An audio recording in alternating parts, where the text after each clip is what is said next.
VIP আর মানে কি? মানে রসুন ভিআইপি মানে খুব ভালোটা দেশিটা। রসুনও ভিআইপি হয়? ওই যে মার্কা দিয়া ভিআইপি রিলিভারেশন বলেন। ওই যে মার্কা আসলে ভেরি ইম্পর্টেন্ট পারসন। রসুন কি পারসন? নাম এরকম টাইপের করে দেওয়া হয় যে কিছু অসাধু ব্যবসায়ী রসুনকে পার্সন হিসাবে ঘোষণা করে দিয়েছে।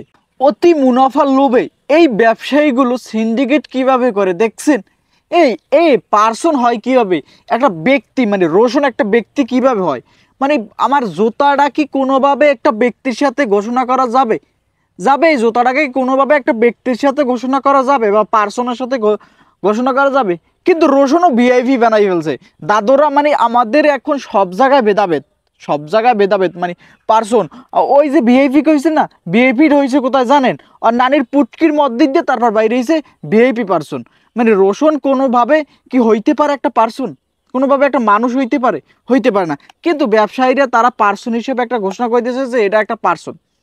মানে এদের সিন্ডিকেট ভাঙতে হইলে কি তাদেরকে আবার জন্ম নিতে হইবে, পৃথিবীতে আবার আসতে হবে, পৃথিবীতে আবার জন্মগ্রহণ করতে হবে, বসবাস করতে হবে, তারপর এই সিন্ডিকেট বন্ধ করতে পারবে। মানে তাও পারবে না।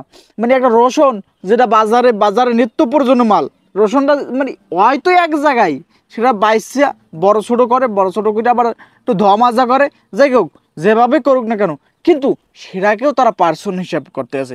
মানে এদের মতো সিন্ডিকেট, এদের মতো চোরা কারবারি ব্যবসায়ী, এটা চোরা কারবারি ব্যবসায়ী না।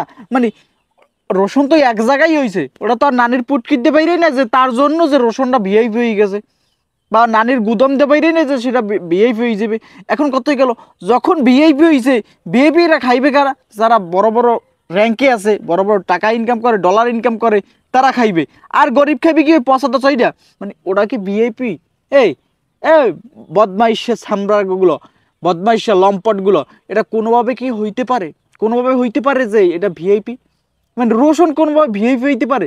আমি কোনো জায়গায় দেখিনি যে এখন সব জায়গায় মানে কয়দিন পর যে আইবে জোতা মানে জামা কাপড়ের মধ্যে তো ভিআইপি আছেই, ওটার কোনো তুলনা নাই।